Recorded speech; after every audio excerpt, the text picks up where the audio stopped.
Olá a todos que estiverem assistindo esse vídeo, as pessoas que me conhecem, familiares, pessoas com quem eu trabalhei e a todas as pessoas a quem chegar esse vídeo. Meu nome é Luciano, hoje é dia 17 de janeiro de 2016 e o objetivo de eu estar fazendo esse vídeo é para esclarecer algo que está acontecendo nos nossos dias e que as pessoas que utilizam as redes sociais, a internet em si, provavelmente já devem ter visto isto, já devem ter percebido que ultimamente o número de pessoas que vêm nas redes sociais criticando as religiões, criticando e denunciando algumas coisas que está escrito na Bíblia e vem mostrando que não é dessa forma, que não é da forma que foi ensinado para nós a verdade, não é?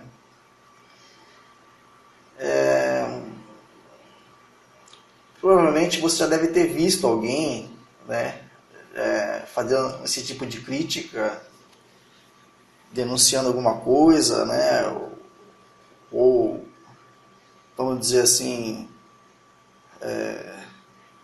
condenando as religiões, condenando o sistema religioso em si. Alguma coisa, provavelmente, se você usa as redes sociais, você já deve ter visto alguma coisa sobre isso. E então o objetivo desse vídeo é dar uma explicação às pessoas que estão acompanhando isso que está acontecendo e as pessoas que ainda nunca perceberam isso ainda, não estão sabendo que está havendo isso, essa crítica de várias pessoas ao sistema religioso, pessoas que estão abandonando a igreja,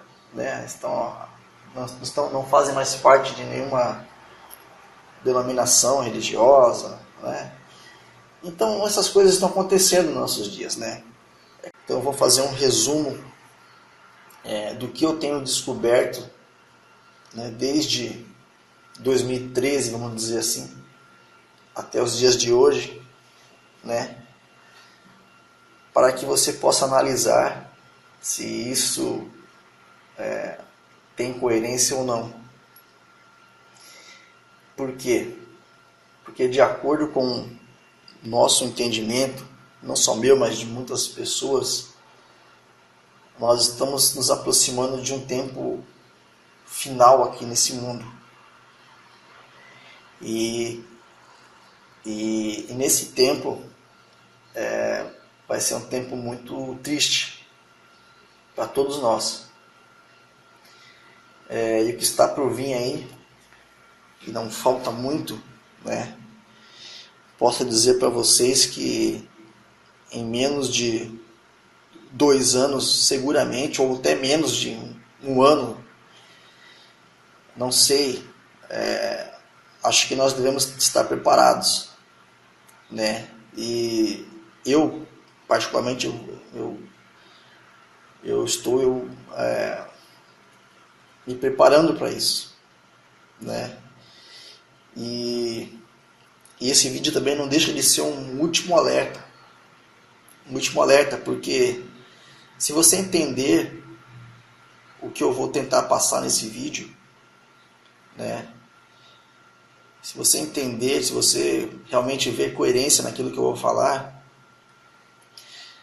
é bom que, infelizmente, você saiba que daqui a pouco tempo,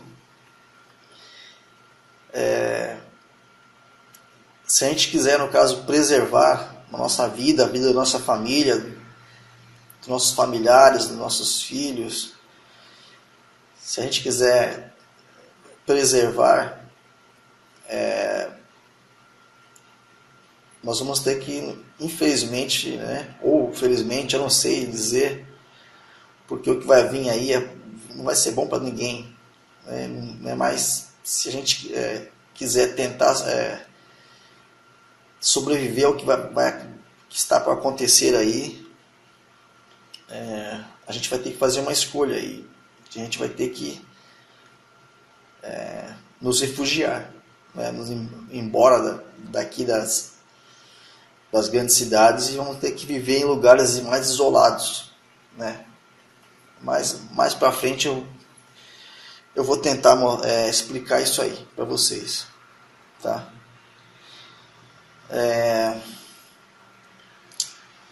Bom, antes de começar o assunto em si, né, que é no caso um resumo daquilo que muitas pessoas estão descobrindo nos dias de hoje, sobre o que está escrito realmente na Bíblia, sobre a verdadeira história da Bíblia, eu vou ter que, no caso, fazer algumas observações iniciais, né, para que você tenha algumas coisas em mente para quando eu começar a contar a história de uma outra maneira. A primeira coisa que eu quero comentar é o seguinte: é normal que quando alguém vem falar algo para você em relação à Bíblia, em relação às Escrituras, algo que não foi ensinado a você, que, assim como eu também, passou pela religião por algum tempo e aprendeu as coisas de uma forma, da forma que eles ensinam lá. Quando vem alguém falar algo meio diferente para vocês, para a gente, é normal que eles usem um versículo, né, usem um texto de 1 Timóteo 4, para, no caso, justificar o porquê aquela pessoa está falando algo que você nunca ouviu, que é uma coisa que vai contra os ensinamentos que a pessoa recebeu na igreja, né? Eles usam um texto de 1 Timóteo 4. Né? Eu vou deixar os textos aqui no vídeo para vocês ir acompanhando, né? Eu não vou ler todos porque senão demora muito, né? Mas eu vou só comentar a parte principal do texto, né?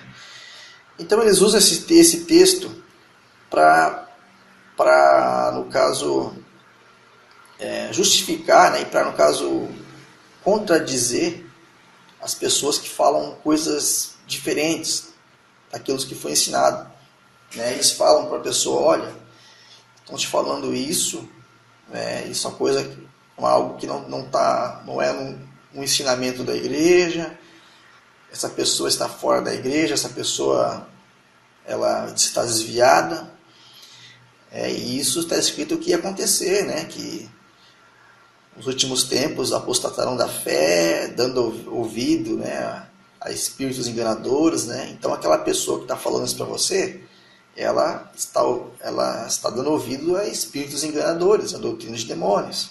Ela quer te tirar da igreja. Então eu quero começar a minha explicação com esse texto para, se alguém vier usar esse texto para, no caso, tentar, vamos dizer assim, anular aquilo que eu estou falando para vocês, veja que no versículo 3 no versículo, a partir do versículo 2 e versículo 3 desse texto, você vê que ali ele mostra claramente da onde vai surgir esta apostasia. Né? Muitos pensam que são pessoas que estão saindo da igreja, são as pessoas que estão falando coisas ao contrário do que o pastor está ensinando, do que a religião ensina. Então, para cair por terra essa afirmação, né? Então eu quero mostrar esse texto de forma completa, né? Porque ele só lê o versículo 1, né? E, né? Só lê o versículo 1 para justificar que a pessoa que está falando algo diferente, ela está apostatando da fé. Mas o versículo 2, veja que ele mostra para a gente da onde vai vir essa apostasia, de quem que está falando. Tá? Eu vou explicar para vocês, vamos ler ali. 1 Timóteo 4, versículo 2. Pela hipocrisia de homens que falam mentiras, tendo cauterizada a sua própria consciência, proibindo o casamento e ordenando a abstinência dos alimentos que o Pai criou para os fiéis e para os que conhecem a verdade, a fim de usarem deles com ações de graças. Por quê? Aqui é a justificativa, né? Porque toda criatura do Pai é boa e não há nada que rejeitar, sendo recebido com ações de graças. Nesse versículo 3 e versículo 4, está dizendo que essa apostasia vai vir, né, de homens que cauterizaram a sua própria consciência, proibindo o casamento. Aqui está falando de casamento homem e mulher mesmo, né? Porque no versículo 4 ele dá a resposta. Olha, porque toda criatura do Pai é boa, ou seja, homens que proíbem a união de um homem com a mulher, né? E é claro que isso não pode estar falando de mim, porque eu sou casado. Entendeu? Eu sou casado e outras pessoas, outros irmãos que vêm, no caso, se posicionando contra o sistema religioso, também são casados. Então não é da gente que está falando isso. Está falando de quem? Da Igreja Católica. Né? Ou tem outro lugar, outro sistema que proíbe o casamento. É eles que proíbem o casamento. Entre eles, é claro. Aqueles homens, né, os padres, eles são proibidos de casar. Então, é muito simples, você entender isso nesse texto, né? Eu não vou me atentar mais aqui, né, nesse texto, né, porque está bem claro ali, né? Está dizendo bem claro da onde irá surgir esta apostasia, né? Desses homens que cauterizaram a própria consciência, né? Proibiram o casamento, né, entre homem e mulher, né? Porque no versículo 4 diz que porque toda criatura do Pai é boa, ou seja, está dizendo que não tem por que rejeitar uma união de um homem com a mulher, porque o Pai criou isso, entendeu? Então esse é o primeiro ponto que eu queria explicar, tá? Antes da gente entrar no assunto mesmo, né? Antes de entrar mesmo no assunto, né? Próximo ponto que eu tenho que ressaltar aqui é o seguinte. Em Apocalipse 16, versículos 13 e 14,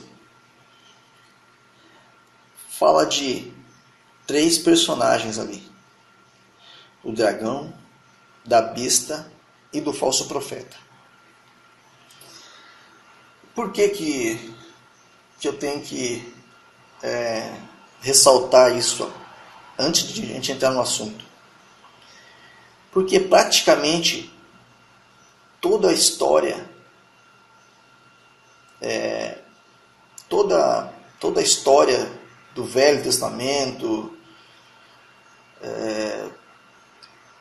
do Novo Testamento, dias atuais, tem a ver com esses três personagens. Veja que foi nosso próprio Salvador que entregou, através de um anjo, essa revelação para João, na ilha de Patmos. E por que ele destacou apenas esses três anjos caídos? Dragão,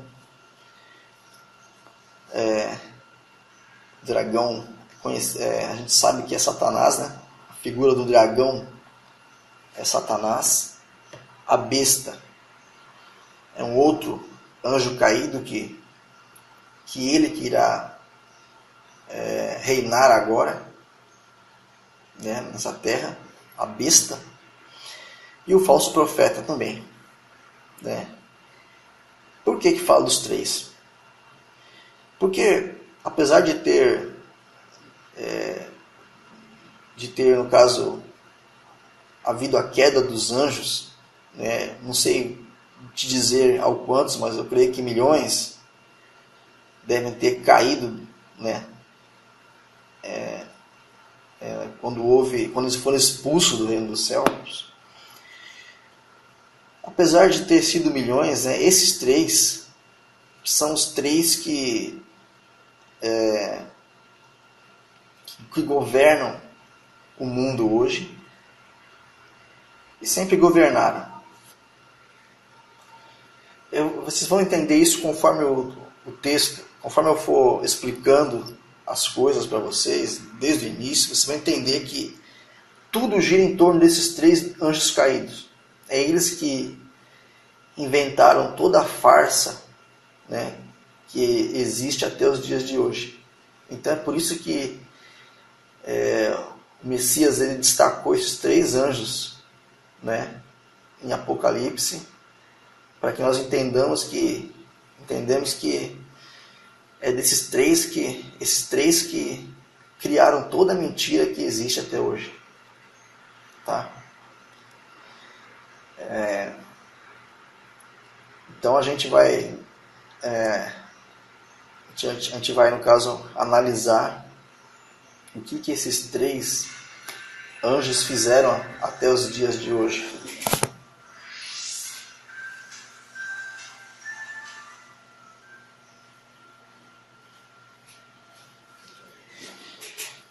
Próximo assunto que eu quero destacar, nessa introdução,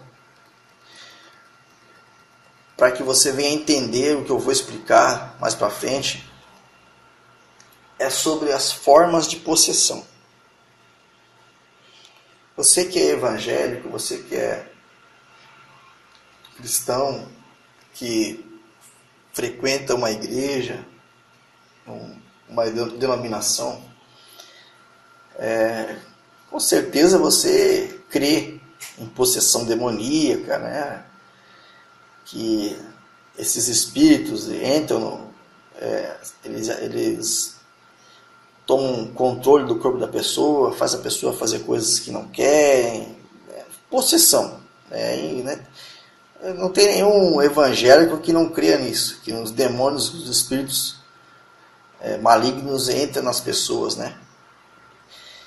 Mas eu quero destacar o seguinte, que há duas, vou deixar alguns textos aqui para vocês lerem, sobre as formas, sobre alguns exemplos de possessões que existiram nas escrituras, que existem na Bíblia. E eu quero destacar duas coisas aqui, que tem duas formas de um anjo possuir uma pessoa. A primeira forma é através do controle do mental da pessoa. Eles conseguem, como posso dizer, assumir o controle da pessoa através da mente. Eles conseguem, no caso, controlar a pessoa através da mente dela, entendeu? Isso, essa é uma forma mais básica de possessão, entendeu?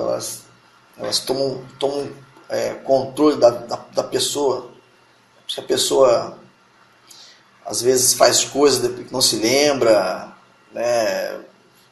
Entendeu? Isso porque ela estava, vamos dizer assim, consciente naquele momento, né? Que ela cometeu aquele ato, e quem estava ali comandando ela, controlando ela, é um espírito maligno, né? Isso é uma forma de possessão. Agora, outra forma de possessão, né, que essa aqui é a mais complicada, e vamos dizer assim, que talvez vocês nunca tenham ouvido falar, mas eu vou deixar aqui um texto de Apocalipse que mostra claramente aqui do que estou falando. É da forma de possessão quando um anjo caído, ele une o espírito dele a um corpo de forma eterna. Nessa forma de possessão, a pessoa, né, dona daquele corpo, né, o espírito que está naquele corpo daquela pessoa, ele tem que dormir, ou seja, a pessoa tem que morrer, né?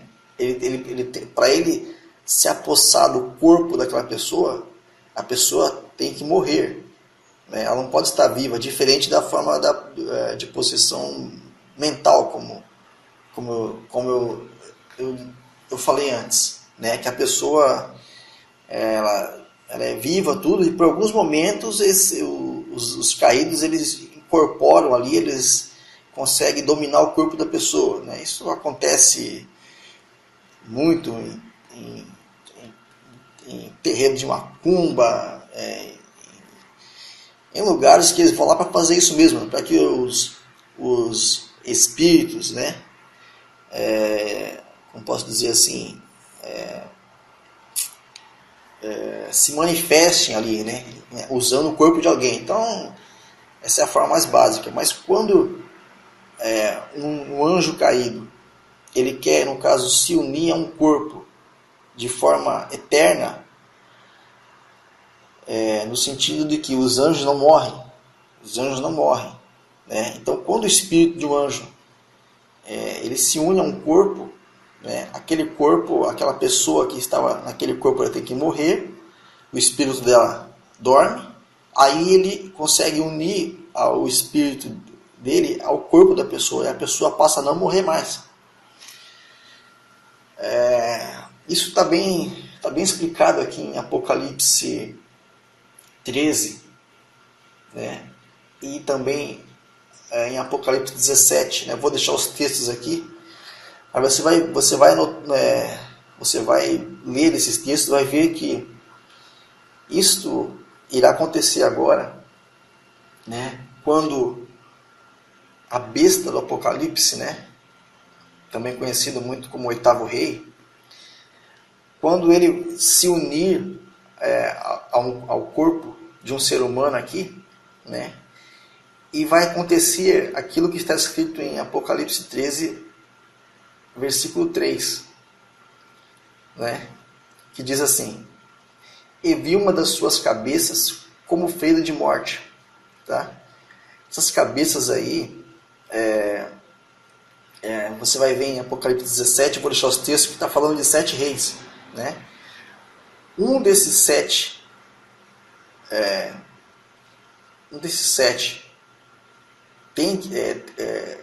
precisa morrer para que a sua chaga mortal seja curada, ou seja, para que esse anjo entre no corpo, né, dessa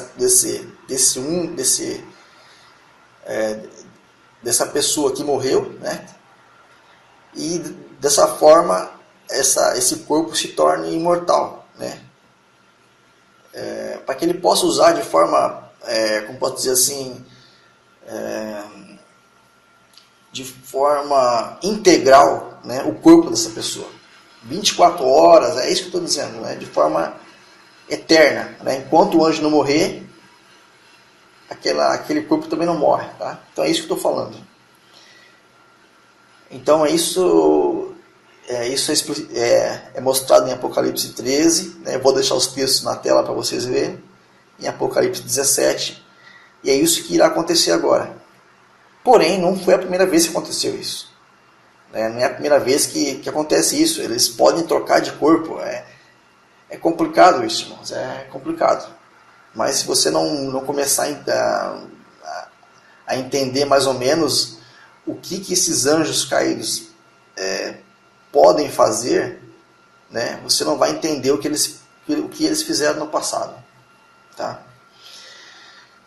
Então eu vou deixar alguns textos aqui também para vocês verem alguns exemplos de pessoas que foram possessas, né, nas escrituras, né, e eu quero só, né, o foco desse tópico é isso, é mostrar que tem uma forma diferenciada de possessão, né, quando um anjo ele une o espírito dele ao corpo de alguém que morreu, né? E quando ele une, ele cura a chaga mortal, ou seja, ele faz uma ressurreição, como posso dizer assim, de mentira, né? A pessoa volta à vida, só que o espírito dentro daquela pessoa não é o que estava antes, é o espírito de um anjo caído, tá? Então, creio que ficou mais fácil de entender agora, tá? Bom, próximo item que eu quero conversar é sobre o que está escrito em 2 Coríntios 11, sobre o anjo de luz. Paulo nesse texto, ele nos avisa, nos adverte que Satanás, né, ele tem o poder, né, ele usa desse artifício para poder enganar as pessoas, que é o artifício de se transfigurar em anjo de luz, ou seja, em se manifestar às pessoas, né, se passando por um anjo de luz, tá? Agora, você que está, você que pertence a alguma religião, como eu um dia pertenci, né? Você sabe me dizer quando isso aconteceu?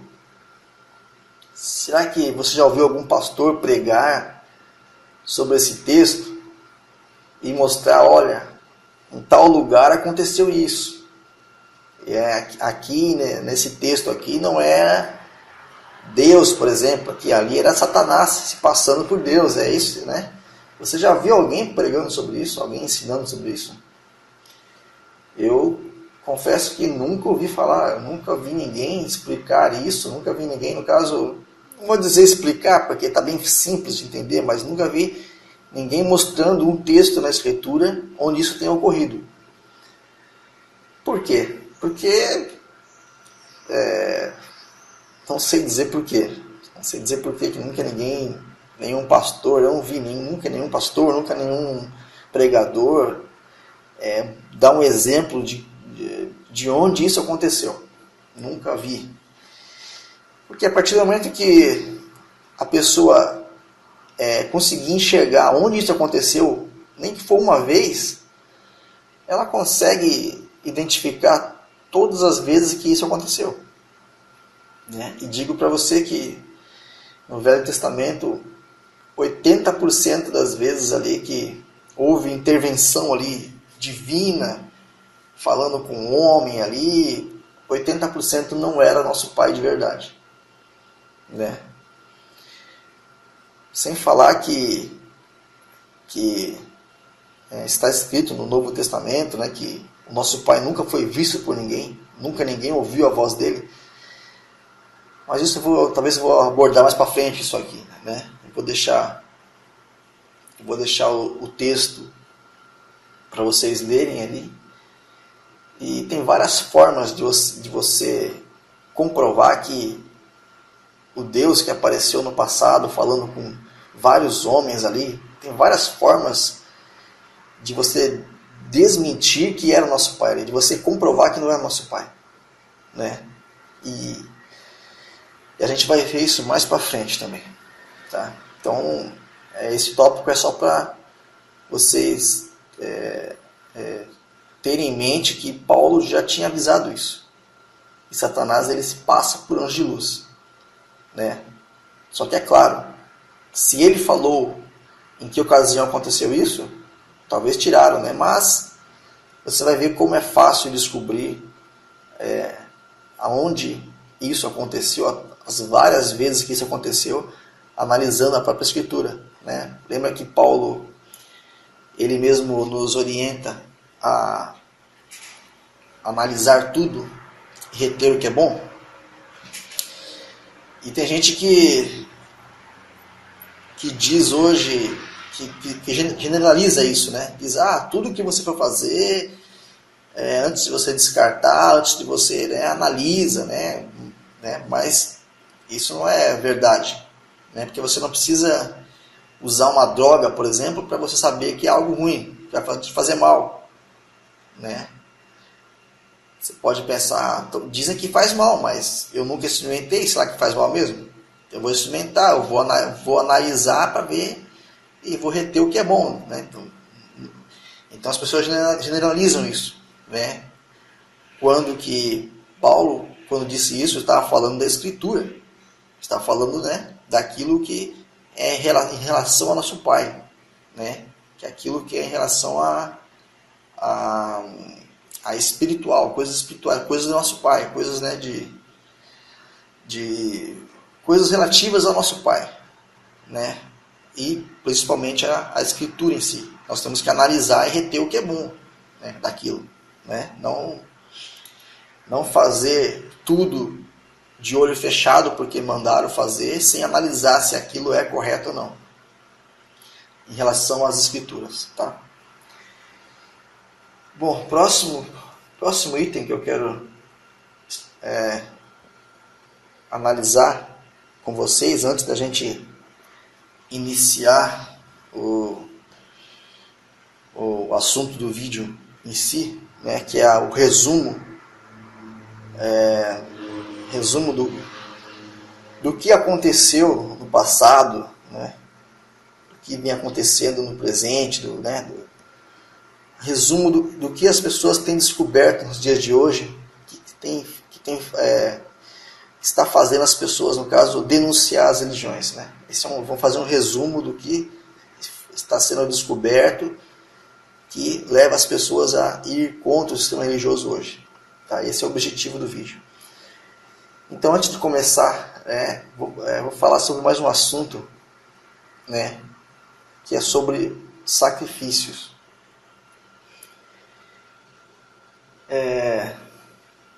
Qualquer evangélico hoje, qualquer cristão, qualquer pessoa que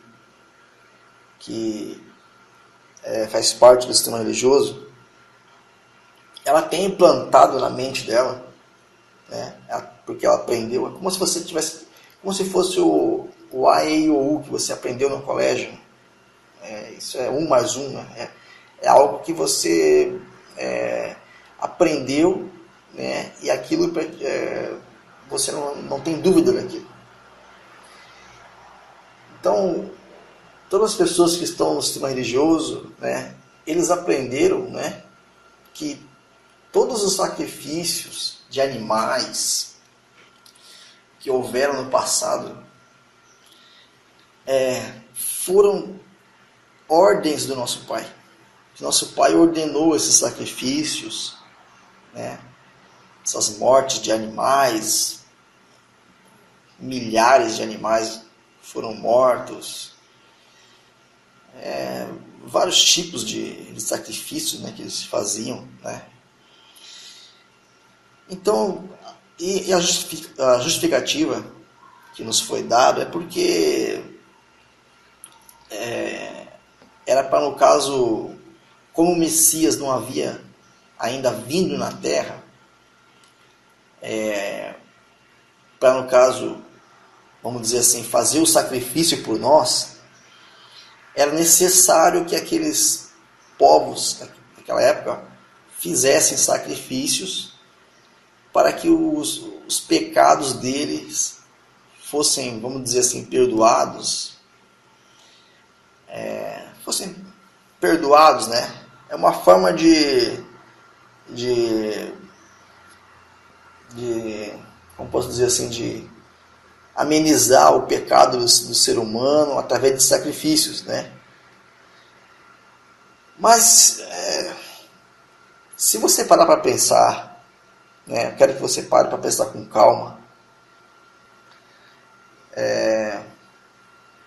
E eu vou mostrar alguns versículos para vocês, onde mostram que, na verdade, nosso Pai nunca foi a favor disso.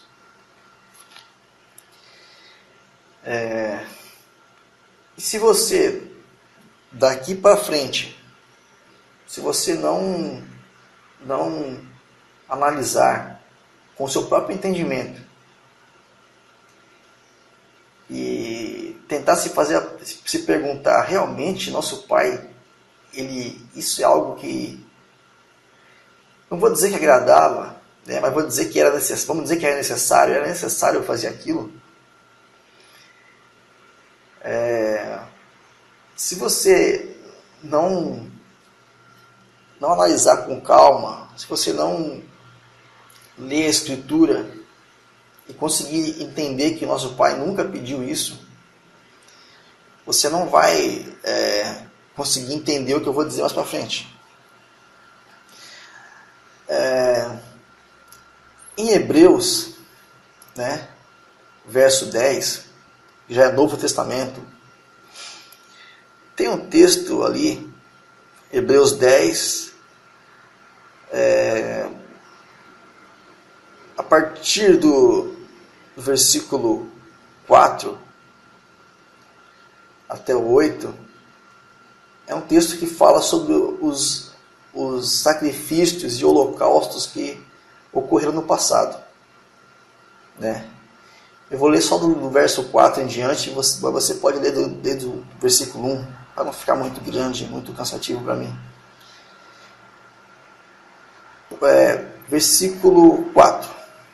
Porque é impossível que o sangue dos touros e dos bodes tire os pecados.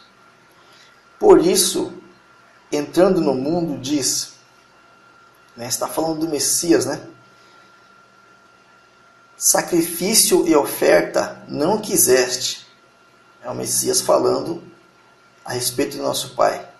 Que sacrifício e oferta ele não quis. Mas corpo me preparaste. Né?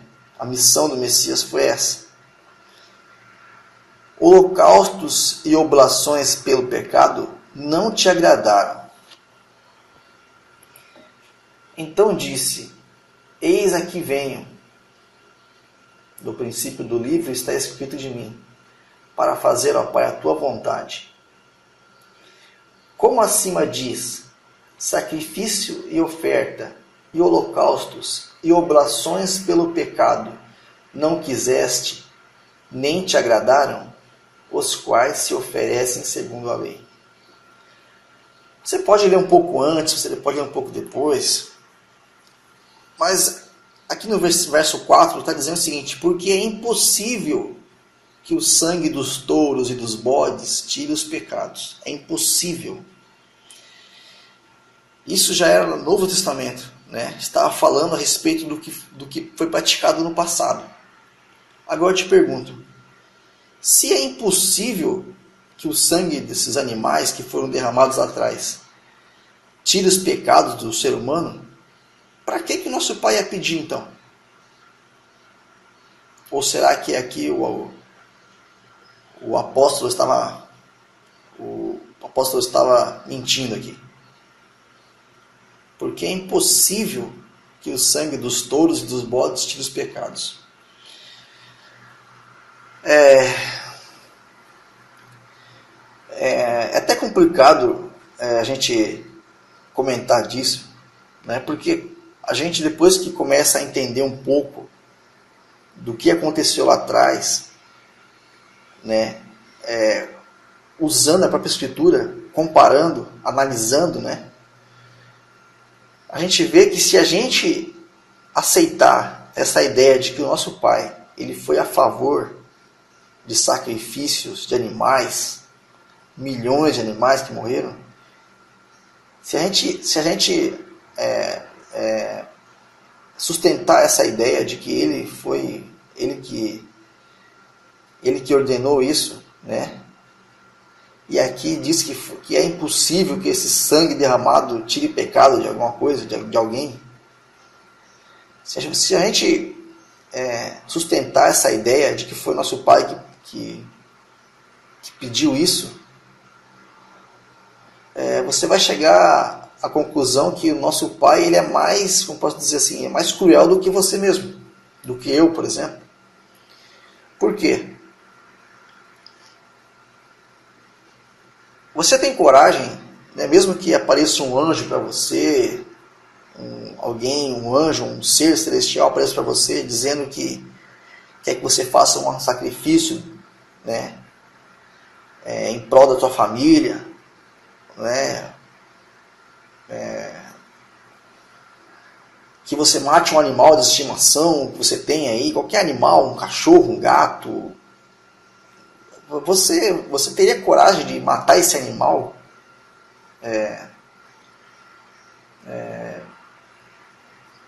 Matar esse animal para obedecer a ordem de um ser celestial, coisa assim? Você tem coragem de realmente? Né? Imagina você matando esse animal. Eu sei que a gente vive em tempos diferentes, naqueles tempos era diferente, né? Só que entenda uma coisa. A única forma da gente hoje entender que o nosso pai nunca pediu isso é analisando o que está escrito. Não tem como a gente voltar no tempo, lá atrás, não tem como isso. Né? Só que, não só esse texto de Hebreus, né, mas eu vou deixar aqui também o texto de Jeremias, Isaías, condenando as práticas de holocausto, de sacrifício de animais. Né?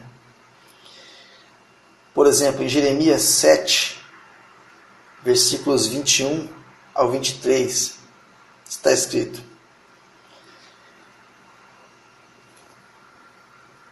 assim diz o Senhor dos Exércitos, né? É complicado aqui, irmãos, né? Se você começar a ler textos, né, do Velho Testamento, até do Novo também, porque tem muita blasfêmia, muita, né? Aqui a gente só consegue identificar que foi nosso pai que falou, né? Apesar de estar dizendo Deus de Israel, Senhor dos Exércitos, a palavra Senhor significa Baal, é complicado, mas a gente só consegue nesse texto identificar que o profeta estava falando algo realmente verdadeiro do nosso pai, porque está falando porque é um texto que fala contra os holocaustos e sacrifícios que ocorriam naquela época e depois também eram feitos por muitos e muitos anos foram feitos, né? Então vamos ler aqui o que diz Jeremias. Assim diz o Senhor dos Exércitos, Deus de Israel: ajuntai os vossos holocaustos aos vossos sacrifícios e comei carne, porque nunca falei a vossos pais no dia em que os tirei da terra do Egito, nem lhes ordenei coisa alguma acerca de holocaustos ou sacrifícios. Mas isto lhes ordenei, dizendo: dai ouvidos à minha voz, e eu serei o vosso Deus, e vós serei meu povo, e andai em todo o caminho que eu vos mandar, para que vos vá bem.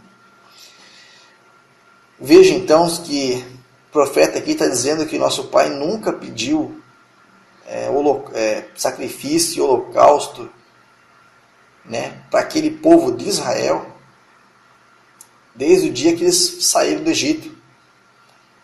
Né? Nunca pedi nada para eles sobre isso. Né? E também em Isaías 66, né? Isaías também condena os sacrifícios e holocaustos, né? Isaías 66, versos 3 e 4. Quem mata um boi é como que tira a vida a um homem. Ou seja, ele está dizendo que você matar um animal, é claro que não está falando, né, de matar um animal para se alimentar disso, né? Isso é uma outra coisa, isso é uma ignorância você pensar que está falando disso. Está falando de matar um animal em aspecto, vamos dizer assim, religioso, né? Em aspecto de práticas de culto, práticas de culto a Deus, a coisas relacionadas a isso, né? A sacrifício não é você matar um animal para você alimentar, é você oferecer esse animal morto a um ser divino. É isso que está dizendo ali. Então veja que ele compara a você matar um animal, um boi, como se você estivesse matando um homem, né? Isaías 66, versículo 3. Quem sacrifica um cordeiro é como que degola um cão. Quem oferece uma oblação é como que oferece sangue de porco. Quem queima um incenso em memorial é como que bendiz a um ídolo. Também estes escolhem os seus próprios caminhos, e a sua alma se deleita nas suas abominações. Ou seja, está condenando quem faz essas coisas, né? Condenando e dizendo que é abominação essas coisas. E veja o que vai acontecer com essas pessoas.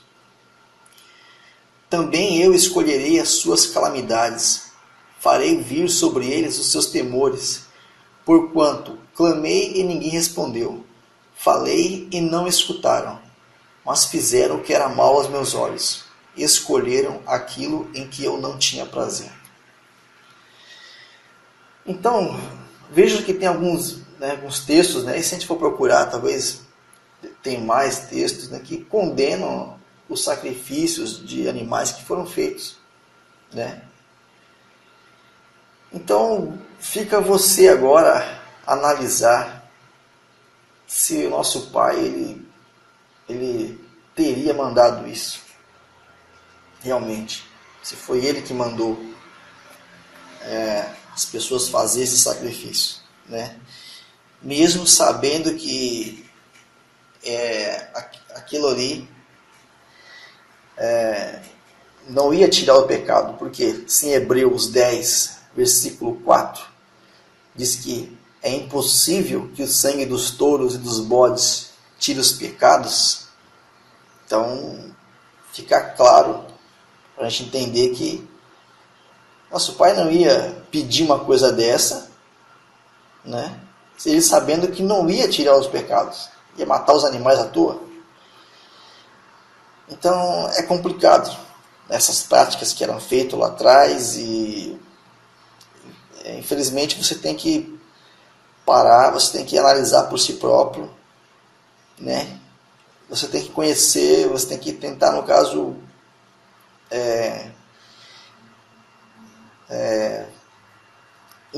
entender quem é o nosso pai de verdade. Se ele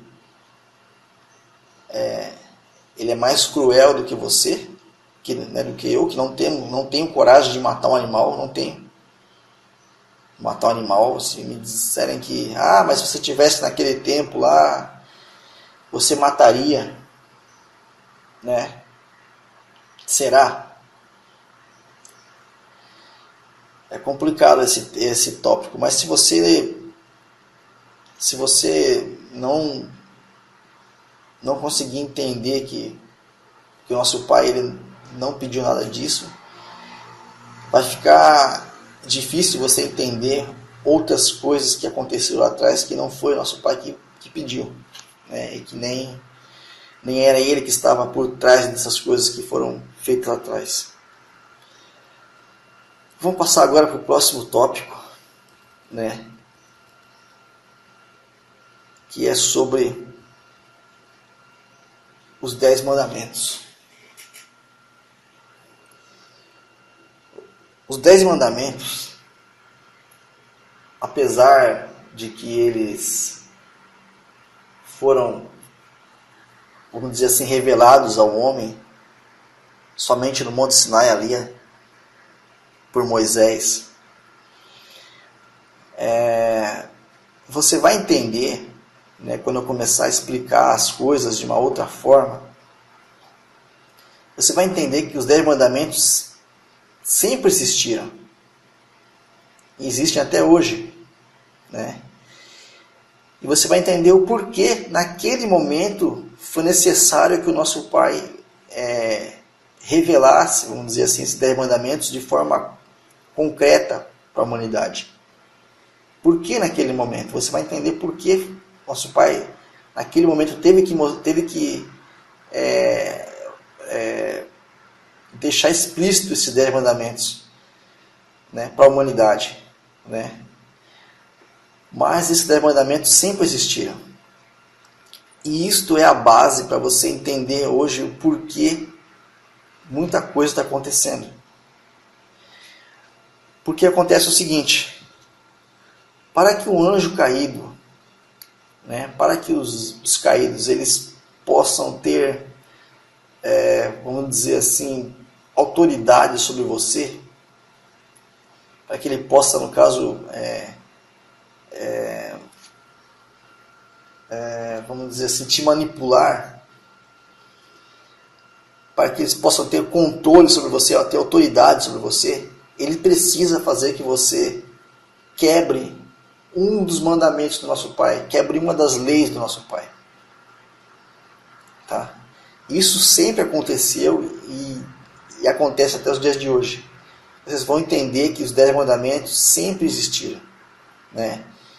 E os caídos, fazendo o ser humano quebrarem um desses 10 mandamentos, né? Que o Messias, é claro, ele veio e ele simplificou esses 10 em 2, né? Só que esses 10 mandamentos eles estão ali incluídos nos 2, que é amar ao Pai acima de todas as coisas e amar ao próximo como a si mesmo. Os 10 eles estão ali dentro, né? Você vai ver que nos 10 mandamentos, né, quando você quebra um deles, você está indo contra o nosso Pai. Ou seja, você já não está amando o nosso Pai, você não está obedecendo ao nosso Pai. Que o amor ao nosso Pai é a nossa obediência a Ele, né? Por livre e espontânea vontade, sem pressão, né? Nosso Pai determinou que essas coisas não podem acontecer no reino dos céus, né? E se você faz essas coisas, se você quebra um desses mandamentos, né, não há como você ir lá para o reino do nosso Pai, porque o pecado vai invadir ali, né? Como aconteceu com Satanás, né? Ele tinha o livre-arbítrio, conhecia que não podia ser feito, mas mesmo assim ele teve a opção e ele por vaidade, por orgulho que encheu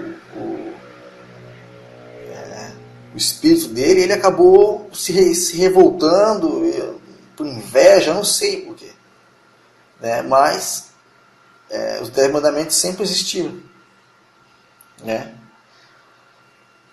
E quando você faz alguma coisa que quebra esses mandamentos, ou você está indo contra o nosso Pai, ou está indo contra o seu próximo, né? Então o Messias ele só simplificou os 10 mandamentos em 2. E a gente vai analisar um por um desses mandamentos, né? E você vai entender que todas as vezes que os anjos caídos tiveram controle espiritual, né, para enganar o ser humano, eles sempre precisavam fazer que o ser humano quebrasse um dos 10 mandamentos, né? Que é uma das leis do nosso Pai. Tá? Então você vai entender que isso aconteceu e acontece até os dias de hoje. Você vai entender o que eles estão fazendo, o que eles fizeram, o que eles estão fazendo até os dias de hoje. Tá? E você vai entender também por que nosso Pai precisou externar esses 10 mandamentos de forma concreta